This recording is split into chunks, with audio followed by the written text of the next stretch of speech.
अपने आप को पहचान किया, उनके सदस्यों ने अभी यहाँ पर ये सम्मान भी लिया। मैं इस अवसर पर इनका हृदय से अभिनंदन करता हूं। भाइयों बहनों, आज हम सब एक नए भारत का दर्शन कर रहे हैं। हम सब जानते हैं हमारे संस्कार हमें सदैव से माता भूमि पुत्रवहम प्रतिज्ञा के भाव के साथ जोड़ते रहे हैं। हमने कभी भी धरती को केवल जमीन का एक टुकड़ा नहीं माना है। इस धरती को हमने अपनी मां के रूप में सम्मान दिया है और धरती को माता के रूप में सम्मान देकर के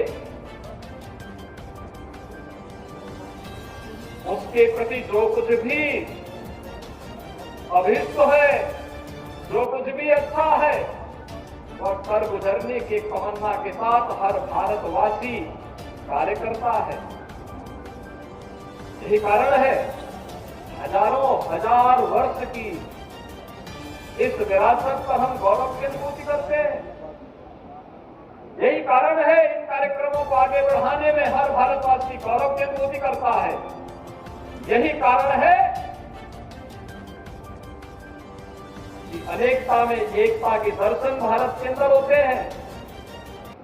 यही कारण है रूप रंग वेशभूषा खान पान सब कुछ अलग अलग होते हुए भी भारत के प्रति और इस मातृभूमि के प्रति हमारी भाव और हमारी भूमिकाएं एक जैसी हैं। कोई हमें उससे अलग नहीं कर सकता। हर भारतवासी उत्तर का हो या दक्षिण का, पूरब का हो या पश्चिम का, किसी भी जाति मत और मजहब का है, वह पहले भारत माता को सर्वोपरि मान करके अपनी जाति, अपने मत, अपनी मजहब, अपनी उपासना विधि को सेकेंडरी रखता। उसके लिए प्राथमिकता जाति मत और मजहब नहीं, उसकी उपासना विधि नहीं, उसकी पहली प्राथमिकता भारत माता होती है, अपना देश होता है। और जब इस भाव के साथ पूरे भारतवासी कार्य करते हैं तो याद करिए कि तमिलनाडु का मैं भी जन्मा एक जवान भारत की उत्तर की सीमा की रक्षा करते हुए अपने आप को बलिदान होने पर गौरव की अनुभूति करता है कि मैं मातृभूमि के लिए अपने इस ऋण को चुकाने के लिए अपने आप को समर्पित होऊंगा। या फिर जब देश के अंदर किसी भी कोने में कभी कोई उपद्रव खड़ा हुआ हो तो भारत के किसी भी कोने के जवान की जब वहां जिम्मेदारी दी गई, कोई ड्यूटी लगाई गई, उसने अपने आप को बलिदान होने में कोई संकोच नहीं किया, लेकिन उपद्रव को भारत की धरती से पूरी तरह समाप्त करेंगे इस संकल्प के साथ वो जुड़ा। ये भाव, भंगिमा हर जगह हर अवसर पर हम सबको देखने को मिलती है। यही कारण है हजारों वर्ष पहले केरल में जन्मा एक सन्यासी आदि शंकर के रूप में भारत के 4 कोनों में 4 पीठों की स्थापना कर पाया। ये भारत की उस सांस्कृतिक एकता के दर्शन हम सबको कराता है जिसके बारे में प्रधानमंत्री जी ने कहा, विरासत और गौरव की अनुभूति। विरासत की रक्षा करना हर भारतीय का दायित्व है। हर भारतवासी जब अपनी विरासत और गौरव की अनुभूति करेगा, इन 5 प्रणों के साथ जुड़ेगा कि मुझे विकसित भारत का निर्माण करना है, गुलामी के अंशों से सर्वथा मुक्ति दिलानी है, एक और एकीकरण के लिए कार्य करना है। लेकिन इन सब की सबसे अंतर्निहित ताकत है, वह है नागरिक कर्तव्य। तो व्यक्ति जिस क्षेत्र में है, अगर वह अपने दायित्वों का ईमानदारी पूर्वक निर्वहन कर रहा है, इसका मतलब है कि वह व्यक्ति अपने क्षेत्र में जो सर्वश्रेष्ठ है वह करने का प्रयास कर रहा है। और हम लोगों ने देखा होगा लगातार भारत आज एक नए भारत के दर्शन के रूप में हम सबको आगे बढ़ा रहा है। देश अपनी आजादी का अमृत महोत्सव के प्रथम अमृत काल के प्रथम वर्ष में प्रवेश किया। अब भारत दुनिया की 5वीं बड़ी अर्थव्यवस्था बनता है। तब भारत G20 के उन 20 देशों के समूह की अध्यक्षता कर रहा है जिनके बारे में कहा जाता है G20 के देश दुनिया की 65% आबादी जहां निवास करती है, दुनिया के 80% संसाधनों पर जिनका एकाधिकार है, दुनिया के 85% जीडीपी पर जिनका अधिकार है और 90% से अधिक पेटेंट पर जिन देशों का अधिकार है वह है G20 के समूह देश। दुनिया का हर विकसित देश इस G20 के साथ जुड़ा है, इस समूह के साथ जुड़ा है और ये हम भारतवासी के लिए गौरव की अनुभूति है, करने का अवसर है कि वर्तमान में आजादी के अमृतकाल के प्रथम वर्ष में भारत G20 के समूह देशों की अध्यक्षता प्रधानमंत्री मोदी जी के नेतृत्व में कर रहा है और पूरे देश के अंदर अलग अलग समूह के अलग अलग समिट आयोजित हो रहे हैं। उत्तर प्रदेश को भी G20 के 11 समिट 4 महानगरों में आयोजित करने का अवसर प्राप्त हो रहा है। प्रदेश की राजधानी लखनऊ में, देश की सांस्कृतिक राजधानी के रूप में विख्यात काशी वाराणसी में, आगरा और गौतम बुद्ध नगर जनपद में, ये 4 महत्वपूर्ण महानगरों में G20 के 11 समिट आयोजित हो रहे हैं। अलग अलग समय में ये आयोजित हुए हैं। भारत को वैश्विक मंच पर अपनी प्रतिभा को बिखेरने, प्रस्तुत करने का एक अवसर है। ये नया भारत हम सबको इस दिशा में आगे बढ़ने के लिए प्रेरित कर रहा है। भाइयों बहनों, हम सब ने इस बात को देखा है।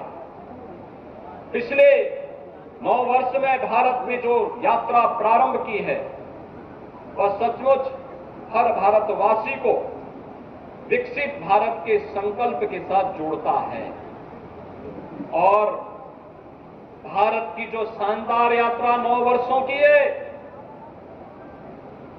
चाहे वह इंफ्रास्ट्रक्चर के क्षेत्र में हो, आंतरिक और बाह्य सुरक्षा के मोर्चे पर हो, विरासत पर गौरव की अनुभूति करने वाला क्षेत्र हो या देश के अंदर गरीब कल्याणकारी कार्यक्रमों को आगे बढ़ाने का कार्य हो, अलग अलग क्षेत्र में जो भूतपूर्व प्रगति भारत ने की है, इस प्रगति को वास्तव में एक विकसित भारत के अनुरूप प्रगति के रूप में आगे बढ़ाने के लिए जिस राज्य की सर्वाधिक भूमिका हो सकती है, हमें गौरव की अनुभूति करनी चाहिए।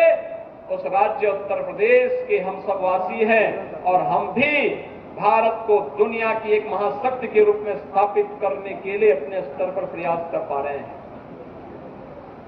पिछले 6 वर्ष के अंदर उत्तर प्रदेश ने प्रधानमंत्री मोदी जी के नेतृत्व में जिस यात्रा को प्रारंभ किया है वह पूरे प्रदेशवासियों के सामने है। हर प्रदेशवासी आज इस बात को जानता है। आज हमारे सामने पहचान का संकट नहीं है, पहचान का संकट हमारे सामने नहीं है। आज उत्तर प्रदेश का नागरिक जहां कहीं जाएगा, देश की भावनाओं के अनुरूप जो पहचान उत्तर प्रदेश के नागरिकों की होनी चाहिए थी, उत्तर प्रदेश वासियों की होनी चाहिए थी, उस पहचान के लिए जिसके लिए मोहताज होना पड़ा था, आज उससे उभर करके हम लोग भी कह सकते हैं कि हम भारत के नागरिक हैं और हम उत्तर प्रदेश के वासी हैं। भारत की आत्मा जिस प्रदेश में बसती है उस उत्तर प्रदेश के वासी हैं। इसके लिए परिश्रम करना पड़ता है, परिश्रम की एक नई पराकाष्ठा के साथ आगे बढ़ना पड़ता है, ईमानदारी के साथ प्रक्रियाओं को जोड़ने का एक कार्यक्रम आगे बढ़ाया जाता है और उसी का परिणाम हम सबके सामने आज देखने को मिलता है। आज प्रदेश में कानून और व्यवस्था की बेहतर स्थिति, सुरक्षा का एक बेहतर वातावरण उत्तर प्रदेश के परसेप्शन को आगे बढ़ाया है। उत्तर प्रदेश को सुरक्षा के इस बेहतर माहौल को देने वाले जिन वीरों ने, पुलिस के जवानों ने अपना योगदान दिया, बहुत सारे जवान शहीद हुए। उन्होंने बलिदान दिया अपने आप का बलिदान दे दिया। लेकिन उत्तर प्रदेश की सुरक्षा और उत्तर प्रदेश की कानून व्यवस्था के साथ खिलवाड़ करने की इजाजत किसी को नहीं देंगे। इस संकल्प के साथ मैं उन सभी वीर जवानों को इस अवसर पर प्रदेशवासियों की ओर से नमन करते हुए अपनी विनम्र श्रद्धांजलि अर्पित करता हूं। उत्तर प्रदेश सुरक्षा और बेहतर कानून व्यवस्था का प्रदेश बनने के कारण आज निवेश के एक बेहतरीन गंतव्य के रूप में भी स्थापित हुआ। आपने देखा होगा इस वर्ष हम लोगों ने प्रदेश के अंदर फरवरी में 10 से 12 फरवरी के बीच में ग्लोबल इन्वेस्टर समिट का आयोजन किया था। जिस उत्तर प्रदेश में लोग आना नहीं चाहते थे, इस उत्तर प्रदेश के बारे में मान्यता थी कि यहाँ लोगों में विकास की कोई सोच नहीं, उसी उत्तर प्रदेश में एक नहीं दो नहीं बल्कि अब 36 लाख करोड़ रुपए के निवेश के प्रस्ताव प्राप्त होते हैं। भाइयों बहनों, 36 लाख करोड़ का मतलब जमीनी धरातल पर जब निवेश नीचे उतरेगा, 1 करोड़ नौजवानों को नौकरी की गारंटी देगा। 1 करोड़ नौजवानों के लिए नौकरी और रोजगार की गारंटी देने वाला होगा। इसके लिए उत्तर प्रदेश सरकार ने तमाम कार्यक्रम आगे बढ़ाए। उत्तर प्रदेश का नौजवान तकनीकी दृष्टि से सक्षम हो सके, 2 करोड़ नौजवानों को टैबलेट और स्मार्टफोन वितरण की कार्रवाई युद्ध स्तर पर चल रही है। उनके प्रशिक्षण का कार्यक्रम चल रहा है। उनके स्किल डेवलपमेंट के लिए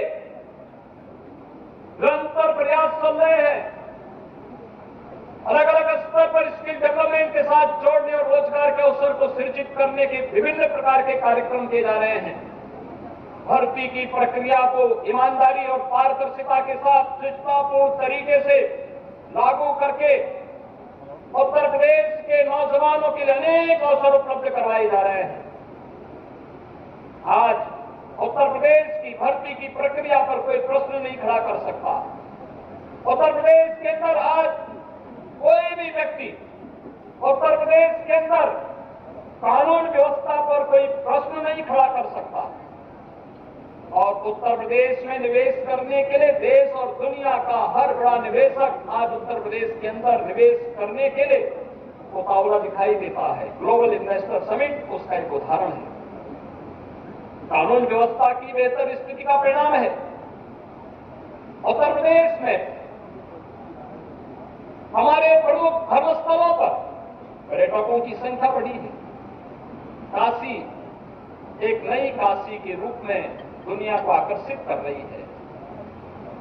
गत वर्ष वाराणसी में 10 करोड़ श्रद्धालु वहां दर्शन करने के लिए आते हैं। एक नया रिकॉर्ड बनाता है। दुनिया के अंदर, देश के अंदर सर्वाधिक श्रद्धालुओं की संख्या वाला कोई एक महत्वपूर्ण क्षेत्र है, वह काशी बना है। ब्रज क्षेत्र लगभग 6 से 7 करोड़ पर्यटक और श्रद्धालु वहां पर उन पवित्र तीर्थ स्थलों का दर्शन करने के लिए आ रहे हैं। टूरिज्म के एक नए डेस्टिनेशन के रूप में उत्तर प्रदेश के इन स्थलों ने अपनी पहचान बनाई है। दुनिया के अंदर एक नई आभा के साथ उत्तर प्रदेश आगे बढ़ता हुआ दिखाई दे रहा है। आज उत्तर प्रदेश के अंदर पर्यटन के अलग अलग क्षेत्रों में जो कार्य हुआ है वह सभी को अपनी ओर आकर्षित करता है।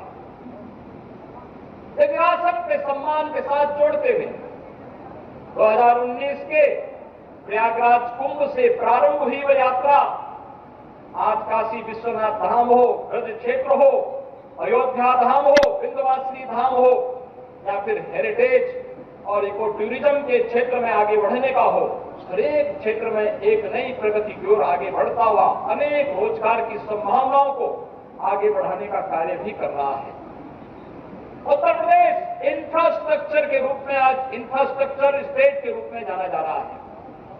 5 एक्सप्रेसवे के साथ वर्तमान में 13 एक्सप्रेसवे के निर्माण के साथ तेजी के साथ उत्तर प्रदेश आगे बढ़ रहा है। उत्तर प्रदेश के अंदर बेहतरीन इंफ्रास्ट्रक्चर उसको एक नई गति दे रहा है। Uttar Pradesh inter state connectivity को बेहतर करने में सफल हुआ है, एयर कनेक्टिविटी को बेहतर कर रहा है। एक हवाई चप्पल पहनने वाला भी हवाई जहाज की यात्रा कर सकता है। प्रधानमंत्री जी के संकल्प को आगे बढ़ाने में उत्तर प्रदेश राज्य ने अपनी बड़ी महती भूमिका का निर्वहन किया है। आज परिणाम हमारे सामने 2017 तक जिस प्रदेश में 2 एयरपोर्ट क्रियाशील थे, आज उसी प्रदेश में 9 एयरपोर्ट क्रियाशील हैं और इस वर्ष के अंत तक 5 इंटरनेशनल एयरपोर्ट का देश के अग्रणी राज्यों में उत्तर प्रदेश होगा। अयोध्या धाम में इंटरनेशनल एयरपोर्ट और गौतम बुद्ध नगर के जेवर में भी एशिया का सबसे बड़ा एयरपोर्ट का निर्माण वर्तमान में उत्तर प्रदेश के अंदर चल रहा है। 12 नए डोमेस्टिक एयरपोर्ट के साथ भी उत्तर प्रदेश कार्य कर रहा है। उत्तर प्रदेश के बारे में कहा जाता था कि लैंड लॉक्ड स्टेट है, जलमार्ग यहां पे कोई कार्य नहीं कर पाएगा, लेकिन भारत सरकार के साथ मिलकर के लैंड वाटरवे, देश का नंबर 1 वाटरवे वाराणसी हल्दिया के बीच में प्रारंभ हो चुका है और उत्तर प्रदेश सरकार ने वाटरवे की इन संभावनाओं को आगे बढ़ाते हुए प्रदेश के अंदर इनलैंड वाटरवे अथॉरिटी के गठन की प्रक्रिया को आगे बढ़ाया है। हम हर उस नदी के अंदर जहां पर चाहे उसे नदियों को चैनलाइज करना हो या ड्रेजिंग के माध्यम से जल मार्गों की सुविधा को विकसित करना हो, हम इस पर पूरी तत्परता के साथ कार्य करते हुए भारत सरकार के साथ कदम से कदम मिलाकर के इस कार्यक्रम को आगे बढ़ाने का कार्य करेंगे। भाइयों बहनों, उत्तर प्रदेश अपनी कृषि बाहुल्यता के लिए जाना जाता है।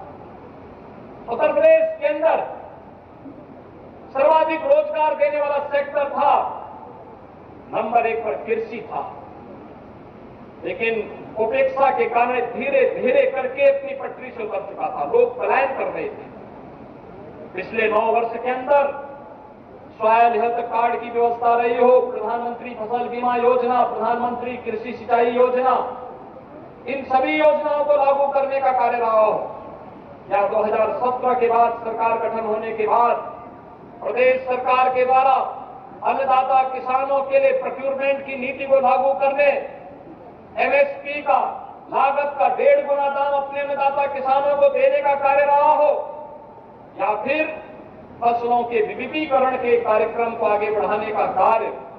प्रधानमंत्री किसान सम्मान निधि में अकेले उत्तर प्रदेश के अंदर 2 करोड़ 61 लाख अन्नदाता किसान इस सुविधा का लाभ प्राप्त कर रहे हैं और गत 3 वर्ष के दौरान उत्तर प्रदेश के 2 करोड़ 61 लाख किसानों के खाते में 59,000 करोड़ रुपए से अधिक की राशि डीबीटी के माध्यम से प्रधानमंत्री मोदी जी के द्वारा उपलब्ध करवाया गया। उत्तर प्रदेश अपने अन्नदाता किसानों की समृद्धि के लिए, उनकी खुशहाली के लिए कार्य कर रहा है। प्रधानमंत्री किसान कृषि सिंचाई योजना के माध्यम से अब तक 23 लाख हेक्टेयर भूमि को अतिरिक्त सिंचन की सुविधा उपलब्ध कराई जा चुकी है। लगातार सरकार इस पर कार्य कर रही है। ग्रामीण क्षेत्र में विद्युत की आपूर्ति को तेजी के साथ आगे बढ़ाया गया है और जो सेक्टर माना जाता था कि क्या होगा, कैसे होगा, आज इससे उभर करके कैसे समृद्धिशाली किसान बन सकता है, इस परिकल्पना को भी साकार किया गया है। इसका साक्षात रूप आज देखने को मिल सकता है। जब किसान हंसता है, उसके चेहरे की खुशहाली देखते हुए बनती है। और आज हम इस बात को कह सकते हैं कि उत्तर प्रदेश के अंदर अनेक कार्यक्रम चले हैं। इन कार्यक्रमों ने खेती से प्लान कर रहे किसानों को फिर से खेती बाड़ी के साथ जोड़ने की कार्रवाई को तेजी के साथ आगे बढ़ाया है। आज प्रदेश इस दिशा में कार्य कर रहा है और राज्य सरकार ने तय किया है कि जो लगभग 14 लाख निजी ट्यूबवेल है, गत वर्ष हमारी सरकार ने अन्नदाता किसानों की सुविधा के लिए इन 14 लाख निजी नलकूप संचालित करने वाले किसानों को विद्युत बिल में 50% की छूट उपलब्ध करवाई थी। फीडर सेपरेशन की कार्रवाई चल रही है। सरकार बहुत शीघ्र अपने अन्नदाता किसान को फ्री में विद्युत की आपूर्ति निजी ट्यूबवेल को उपलब्ध करवाने के कार्यक्रम को भी आगे बढ़ाने जा रही है। ये युद्ध स्तर पर आगे बढ़ रहा है।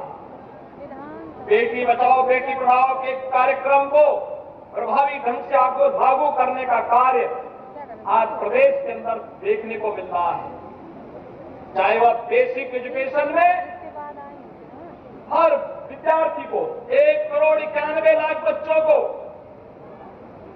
जो बेसिक शिक्षा परिषद से संबद्ध या बेसिक शिक्षा परिषद के स्कूलों में अध्ययन कर रहे हैं, उन्हें uniform, 2 uniform, bag, books, shoes, socks, sweater ये सभी उपलब्ध करवाने के साथ विगत 6 वर्ष के अंदर लगभग 60 लाख विद्यार्थियों की संख्या बेसिक शिक्षा परिषद के स्कूलों में बढ़ी है।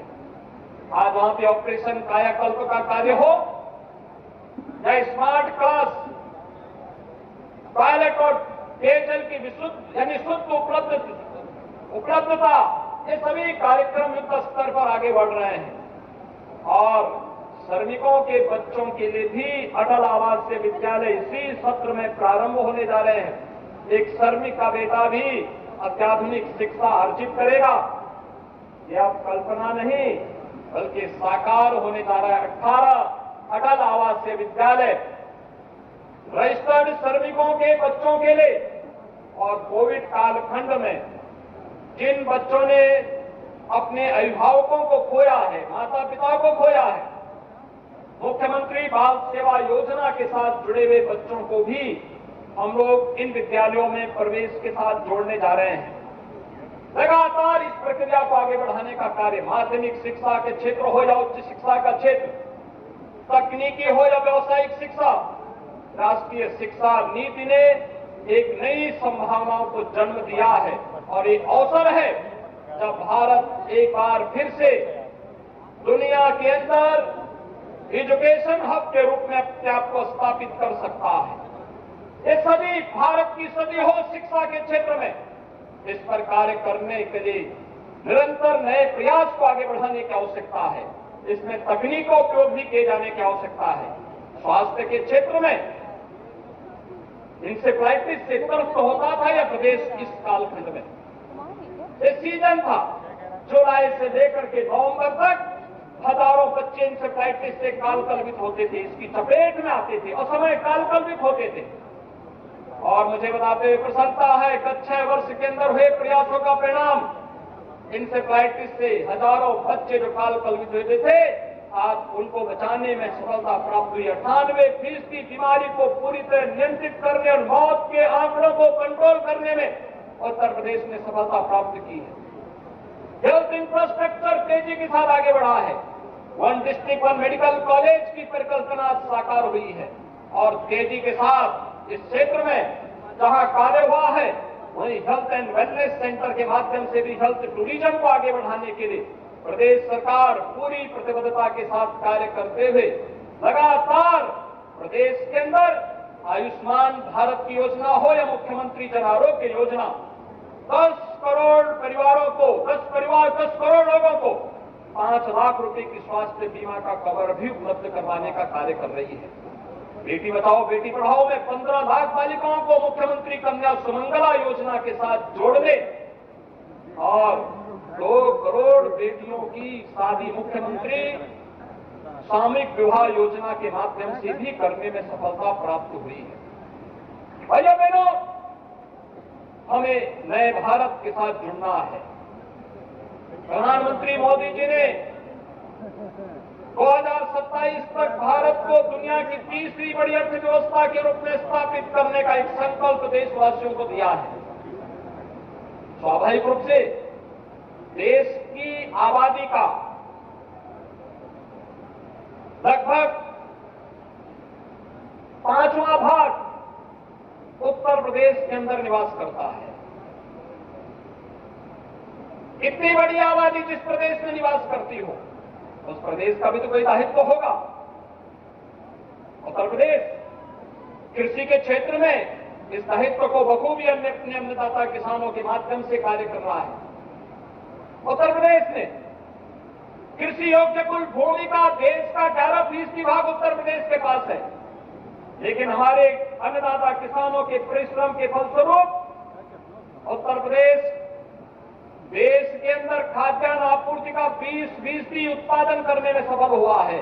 इसको और बढ़ाने की संभावना उत्तर प्रदेश के पास मौजूद है, जिस पर निरंतर कार्य हो रहा है।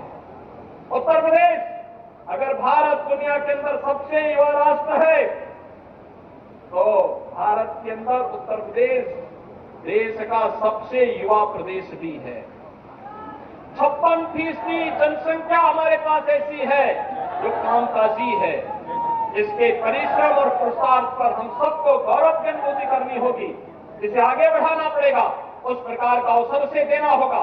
और इस दृष्टि से उत्तर प्रदेश ने भी तय किया है कि आगामी 5 वर्ष के लिए हम भी अपनी इस व्यापक कार्य योजना को लेकर के चलेंगे। अगर भारत को $5 ट्रिलियन की इकोनॉमी के रूप में स्थापित करना है, तो उत्तर प्रदेश को $1 ट्रिलियन की इकोनॉमी के रूप में अपने आप को स्थापित करना होगा। और भाइयों बहनों, इसके लिए एक संकल्प, जो संकल्प विगत 6 वर्ष के अंदर देखने को मिला। इन 6 वर्षों में हमने उत्तर प्रदेश की जीडीपी को लगभग दुगना करने में सफलता प्राप्त की, प्रति व्यक्ति आय को लगभग दुगना करने में सफलता प्राप्त की। लोग एक प्रश्न करते हैं, क्या ये संभव होगा? मैंने कहा हाँ, संभव होगा। हमने 5 वर्ष में दुगना किया, और दुगना तब किया जब कोरोना जैसी महामारी हमारे सामने चुनौती दे रही थी, लगातार अर्थव्यवस्था को नुकसान पहुंचा रही थी, तब हमने दुगने करने में सफलता प्राप्त कर ली है। तो अगला 5 वर्ष तो हमारे लिए है। इन 5 वर्षों में उत्तर प्रदेश की अर्थव्यवस्था को 4 गुना हम कर पाएंगे, इसमें कोई संदेह किसी को नहीं होना चाहिए, और हम इस लक्ष्य को अवश्य प्राप्त करेंगे। आज उस संकल्प के साथ हम सबको जुड़ने का एक अवसर आजादी के अमृत काल का यह प्रथम समारोह हमें उपलब्ध करा रहा है, और इसका रास्ता जाता है पंचप्रण से। पंचप्रण का वह संकल्प जो आज अभी शपथ के रूप में हम सब ने ग्रहण किया है, जिसका संकल्प आज हर अमृत सरोवर पे हो रहा है, जिसका संकल्प आज हर ग्राम पंचायत में, हर नगर निकाय में, हर जनपद में समारोह पूर्वक लोग ले रहे हैं। कोई सोचता था कोरोना जैसी महामारी के दौरान इतनी बड़ी आबादी का राज्य उभर पाएगा, लेकिन कोरोना अंततः हमारे संकल्प के सामने पराजित हुआ। आपने देखा होगा दुनिया के बहुत सारे क्षेत्र अभी भी कोरोना से आहत हैं, उभर नहीं पा रहे हैं, लेकिन हम तो शानदार यात्रा के साथ फिर से उठ खड़े हुए हैं, फिर से आगे बढ़ रहे हैं। पता ही नहीं लगता कोरोना कहीं है भी। कारण है संकल्प शक्ति जब अपने स्वार्थ से ऊपर उठ करके आगे बढ़ती है, तो उसका वास्तविक रूप परिणाम के रूप में देखने को मिलता है। हम सबको भी आज एक बार फिर से इन संकल्पों के साथ जुड़ते हुए कार्य करना होगा। और इस अवसर पर मैं आप सभी का आह्वान करूंगा कि आने वाला 25 वर्ष का एक कालखंड हम सबको एक नई ऊर्जा और उत्साह के साथ जुड़ने का आह्वान कर रहा है। एक नए भारत के दर्शन के लिए, नए भारत और एक विकसित भारत के का ये मार्ग देश की सबसे बड़ी आबादी के राज्य उत्तर प्रदेश से होकर के जाता है। हम सब इसके साथ जुड़े, जो पंचप्रण ले हैं, विकसित भारत हम सबका संकल्प होना चाहिए। विरासत का सम्मान हम सबका संकल्प होना चाहिए। गुलामी के अंश से मुक्ति हम सबका संकल्प होना चाहिए। एकता और एकीकरण हम सबका संकल्प होना चाहिए। और इन सब की अंतर्निहित आत्मा है, वह है हर नागरिक का अपना कर्तव्य है। हर नागरिक अपने कर्तव्य का निर्वहन करते हुए ईमानदारी के साथ आगे बढ़ेगा। कोई कारण नहीं